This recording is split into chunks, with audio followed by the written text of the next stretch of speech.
Municipal ఎన్నికల ప్రచారంలో BRS దూసుకుపోతుంది. అందులో భాగంగా మేడ్చల్ జిల్లాలోని ఎల్లంపేట మున్సిపాలిటీ పరిధిలో మాజీ మంత్రి ఎమ్మెల్యే మల్లారెడ్డి ఎన్నికల ప్రచారం నిర్వహించారు. బండమాధారం, శ్రీరంగవరం, నూతనకల్ గ్రామాలలో బీఆర్ఎస్ అభ్యర్థుల తరపున ఎన్నికల ప్రచారంలో పాల్గొన్నారు. కాంగ్రెస్ పార్టీ అమలు చేయలేని హామీలిచ్చి ప్రజలను మోసం చేసిందని మండిపడ్డారు మల్లారెడ్డి. కాంగ్రెస్ అంటేనే మోసం, దగా అని ఫైర్ అయ్యారు.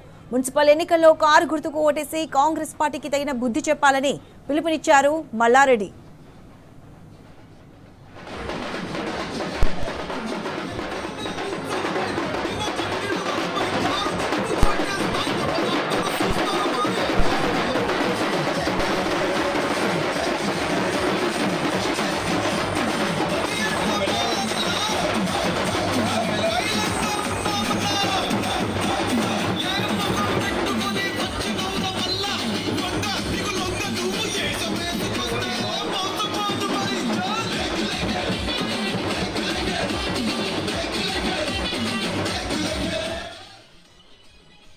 మన బండమాధారం కానీ, మన సినంగారం కానీ, మన నూతన్కల్ కానీ, ఇక్కడ ఒక 7 సీట్లు ఉన్నాయి.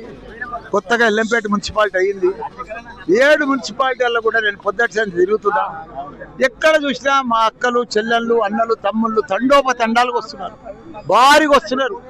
మేము మోసపోయినాం, మాకు 2,000 ఇస్తానన్నారు, మా ఆడ చెప్పిర్రు, గుళ్ళ పత్రాలు రాపిచ్చిర్రు, అది మోసం చేసిండ్రు.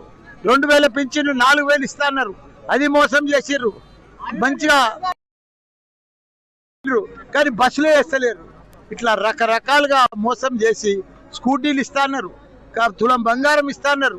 కానీ ఒక్కటి కూడా ఇవ్వకుండా 2 ఏళ్ల పరిపాలన కంప్లీట్ అయినాక కూడా ఒక్క లీడరు, ఒక్క నాయకుడు ఊర్లకు వచ్చే చూసే దిక్కులేడు. అప్పుడు కేసీఆర్ ఉండగా దినం తప్పించి దినం నీళ్ళు వచ్చు.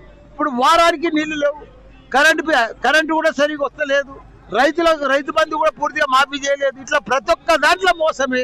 కాంగ్రెస్ అంటేనే మోసము, దగ. 60 ఏళ్ళు ముందాలు కూడా పరిపాలన చేసిండ్రు, ఇప్పుడు 2 ఏళ్ల పరిపాలన చేసిండ్రు. గత మన కేసీఆర్ ప్రభుత్వంలోనే 10 ఏళ్లలో ఒక అద్భుతాలు సృష్టించిండు.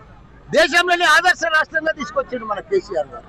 అందరికి ఇంటింటికి నీళ్ళు ఇచ్చిండు, కరెంట్ ఇచ్చిండు, పింఛన్లు ఇచ్చిండు. మళ్ళా మనం కారు గుర్తుకు ఓటేసి మళ్ళా మనం కేసీఆర్ తెచ్చుకుంటే తప్పకుండా భారీ మెజార్టీ తోటి 3 మున్సిపాలిటీలు కూడా గెలిపిస్తే మన ప్రజలందరూ కూడా మళ్ళీ వాళ్ళకి ధైర్యం వస్తుంది, మనకు మళ్ళీ ఇంటింటికి నీళ్ళు వస్తాయి, మన కరెంట్ సరిగా అవుతుంది, వాళ్ళకి సరిగా బుద్ధి చెప్పినట్టు అవుతుందని చెప్పి ప్రజలంతా కూడా మేము ఈసారి కారు గుర్తుకే ఓటేస్తాం.